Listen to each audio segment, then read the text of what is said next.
আসসালামু আলাইকুম রহমতুল্লাহি ওবরকাতুহু।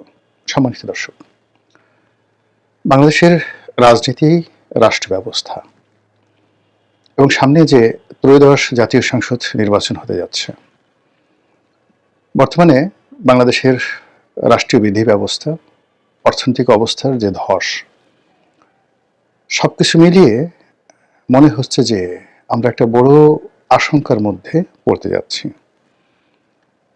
সবকিছু স্বাভাবিকভাবে চলছে না। সবকিছু বলতে ভুল হবে, আসলে কোনো কিছুই স্বাভাবিকভাবে চলছে না।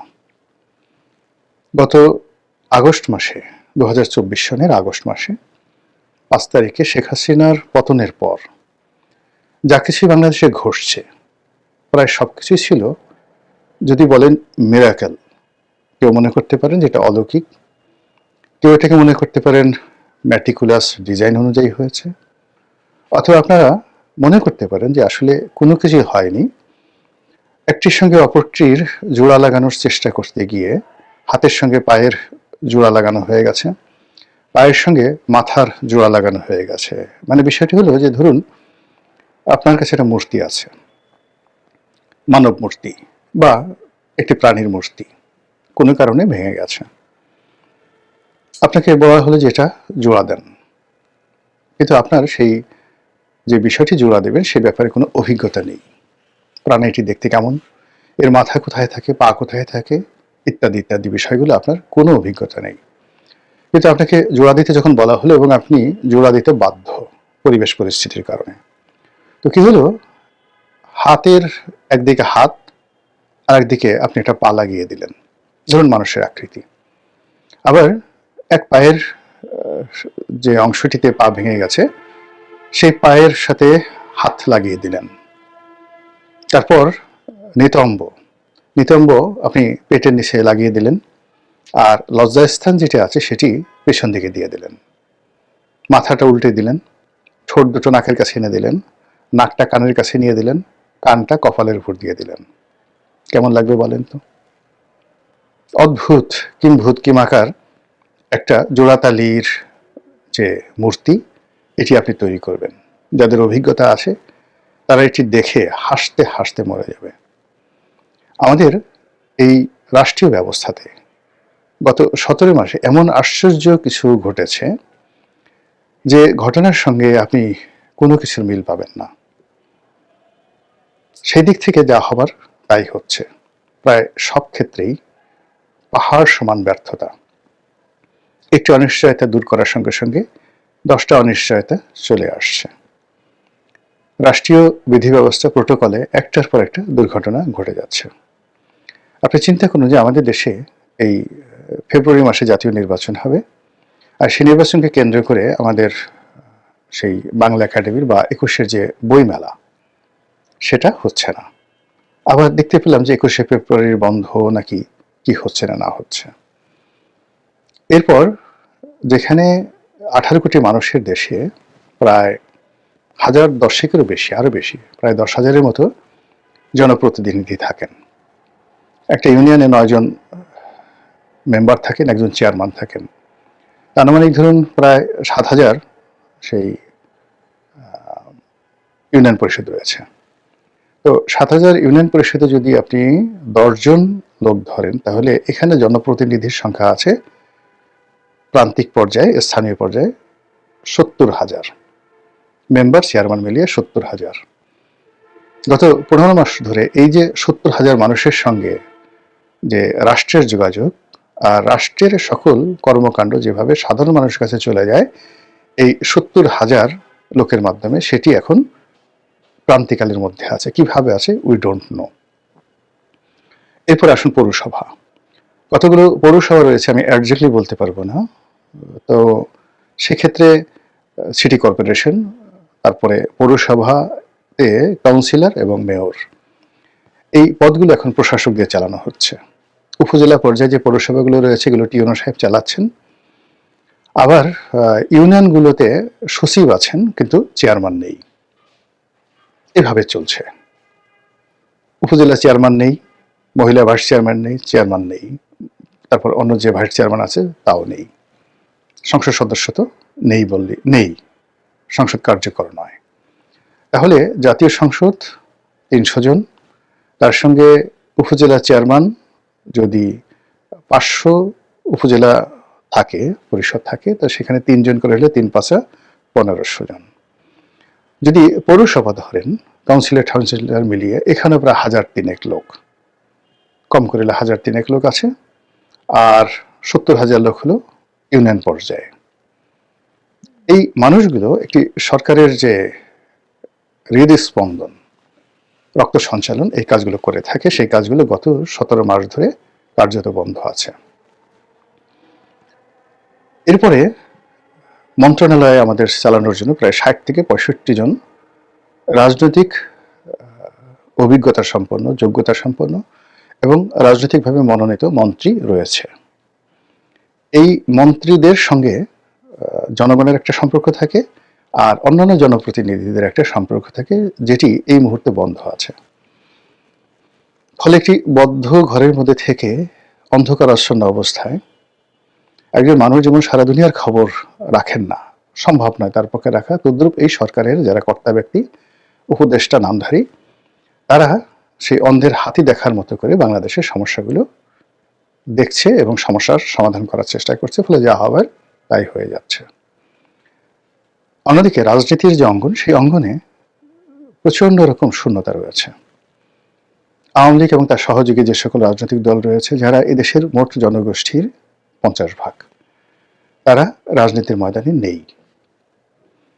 অধিকান্ত তারা জনসংখ্যার ৫০% হলেও অর্থনীতির অন্তত ৭০% তারা গত ১৫ বছর ধরে নিয়ন্ত্রণ করছিল। এখন এই যে ৭০% অর্থনীতি, সেই অর্থনীতির যে চালিকা শক্তির মূল পার্সনগুলো বেশিরভাগই পলাতক। ফলে ধরুন একেবারে সরাসরি বন্ধ হয়ে গেছে বড় বড় শিল্প কলকারখানা থেকে শুরু করে এই যে আমাদের যে ৭০% ইকোনমি, তার অর্ধেকটি, বাকি অর্ধেকগুলো জামাত এবং বিএনপি বা সরকারের কোনো কোনো উপদেষ্টার বা তাদের আত্মীয় স্বজনের দয়া করুণায় চলছে। ফলে আপনি চিন্তা করুন যে 30% আর 30%, টোটাল ইকোনমি 60% ইকোনমি গত ১৭ মাস ধরে ১০০% ইকোনমির যে ব্যস্ততা বা ট্রানজ্যাকশন সংক্রান্ত যে রেভিনিউ, সরকারের রাজস্ব এবং আমাদের এডিবি, অ্যানুয়াল ডেভেলপমেন্ট প্ল্যান থেকে শুরু করে অন্য যা কিছু আছে সব কিছু চালানোর চেষ্টা করছে, হচ্ছে না। কাস্টমসের আয় ভালো না, ইনকাম ট্যাক্সের আয় ভালো না, ভ্যাটের আয় ভালো না, নতুন কোনো বিনিয়োগ নেই, কোনো কর্মসংস্থান নেই, বরং লক্ষ লক্ষ মানুষ বেকার হয়েছে, যারা প্রতি বছর শ্রমবাজারে যুক্ত হয় নতুন কর্মশক্তি। গত ১ বছর ধরে প্রাইভেট এবং পাবলিক কয়টি নিয়োগ হয়েছে আমি বলতে পারবো না, তবে আপনি রাস্তাঘাটে চলাফেরা করতে গেলেই দেখবেন যে সবাই ঊর্ধ্বশ্বাসে দৌড়াচ্ছে একটা চাকরির জন্য, একটা কর্মের জন্য, একটা ব্যবসার জন্য, আর অধীর আগ্রহে আকাশের পানে তাকিয়ে আছে যে কখন একটি স্থিতিশীল সরকার আসবে, যে সরকার উপর ভিত্তি করে বিনিয়োগ হবে, কর্মসংস্থান হবে, ইত্যাদি ইত্যাদি সবকিছু। এবং এর সাথে পাল্লা দিয়ে বিদেশি যারা বিনিয়োগকারী, দেশি বিদেশি বিনিয়োগকারী, তারা উন্মুখ হয়ে বসে আছে। এই যে একটা অবস্থা, এরকম একটা অবস্থা যখন থাকে, তখন মানুষের লোভ এবং লালসা চরম আকার ধারণ করে।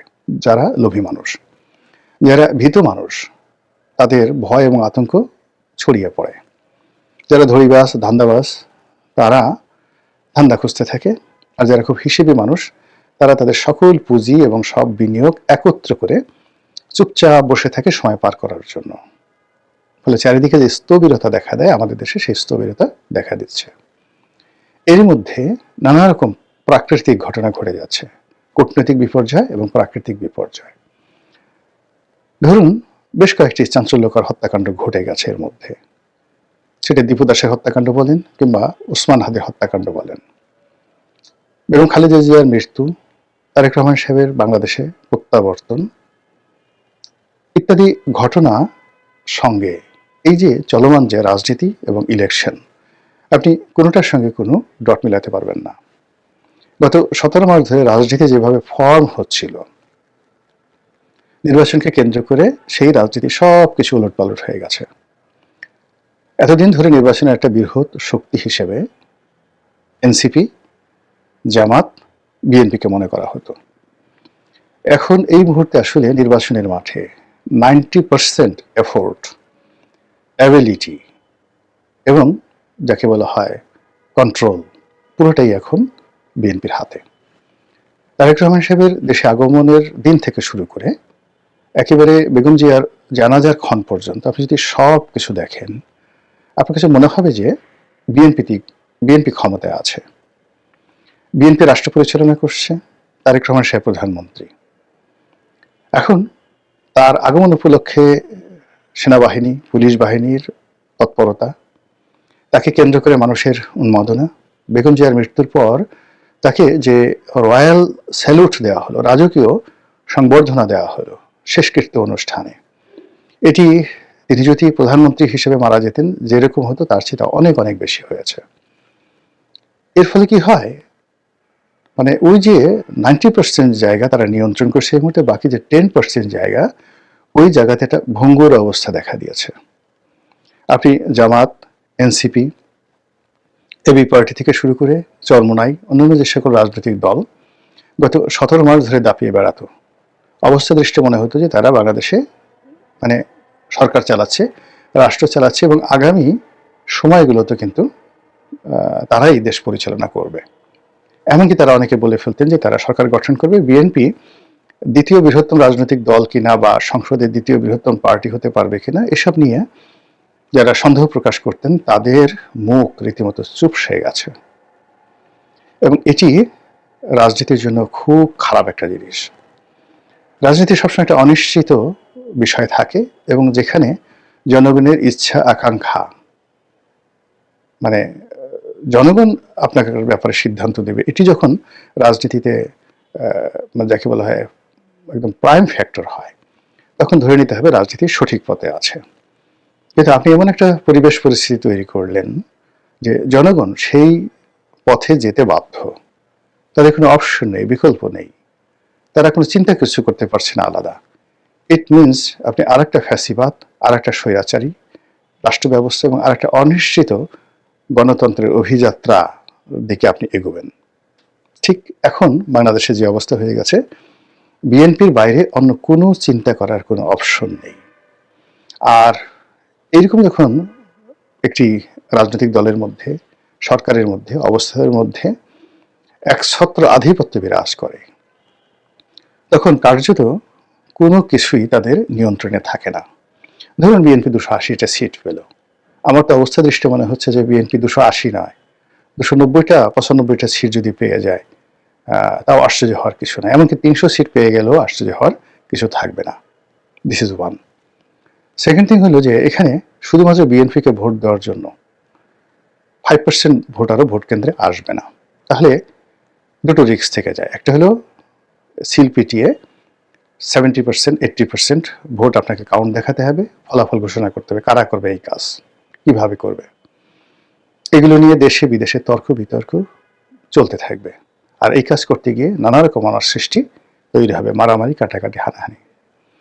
এমনকি শেষ মুহূর্তে যদি জামাতের নেতৃত্বে অন্যান্য রাজনৈতিক দলগুলো নির্বাচন বর্জন করে ফেলে, তাহলে রাজনীতির ময়দানে বিএনপি ছাড়া কেউ থাকবে না।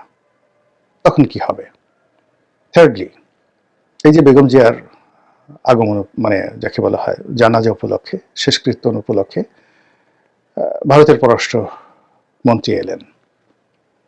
বলা হচ্ছিল যে ভারতের সঙ্গে বিএনপির একটা সমঝোতা হয়ে গেছে। ভারতের গ্রিন সিগন্যাল পাওয়ার পরই তারেক জিয়া বাংলাদেশে এসেছেন।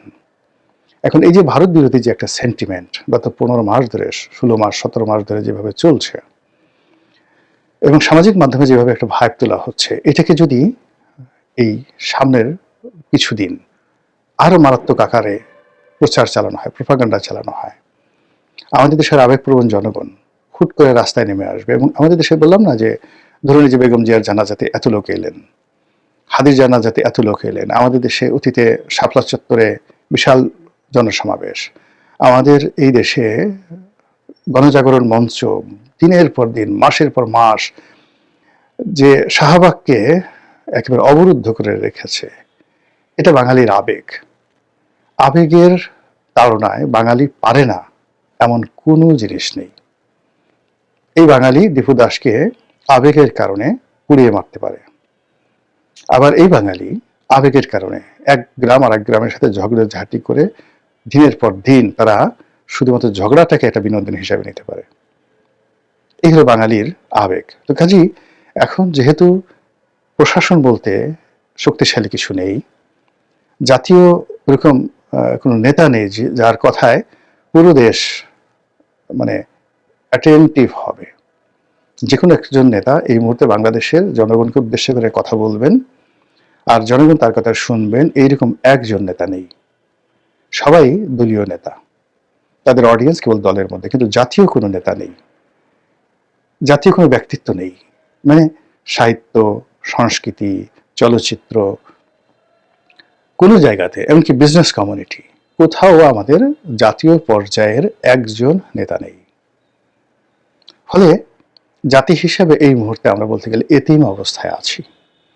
আর ঠিক সেই সময়টিতে এই যে অনেকগুলো সমস্যা, অর্থনৈতিক, সামাজিক, রাজনৈতিক, পারিবারিক, সামাজিক, মানসিক ইত্যাদি হাজারো সমস্যা, পররাষ্ট্রনীতিতে সমস্যা, এর কোনটার সঙ্গে যে কোনটা লেগে যায়, কোনটার সঙ্গে কোনটা যে বিরোধ করে এবং কোনটার সঙ্গে কোনটার যে বিরোধ সৃষ্টি হয়ে মানুষের আবেগ অথবা ক্রোধ, মানুষের ঘৃণা অথবা লোভ, মানুষের যাকে বলা হয় প্রতিহিংসা অথবা অন্য কিছু, হঠাৎ করে যদি মাত্র 24 ঘন্টা নয় 2-3 ঘন্টার জন্য রাজপথে মানুষ নেমে আসে, তছনছ হয়ে যাবে সবকিছু।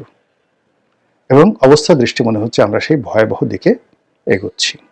সমাধান কি আমি জানি না, বাংলাদেশে অন্য কেউ জানেন বলে আমার মনে হচ্ছে না। কেবলই মাত্র আসমানের মালিক মহান আল্লাহ রাব্বুল আলামিন, তিনি তার যে ঐশ্বরিক ক্ষমতা দিয়ে এই জাতিকে একটা নয়া মহাভারতের যুদ্ধের যে দামামা বাজছে তার থেকে রক্ষা করতে পারেন। মহান আল্লাহ আমাদের সবাইকে হেদায়েত দান করুন, হেফাজত করুন। আসসালামু আলাইকুম ওয়া রাহমাতুল্লাহি ওয়া বারাকাতুহু।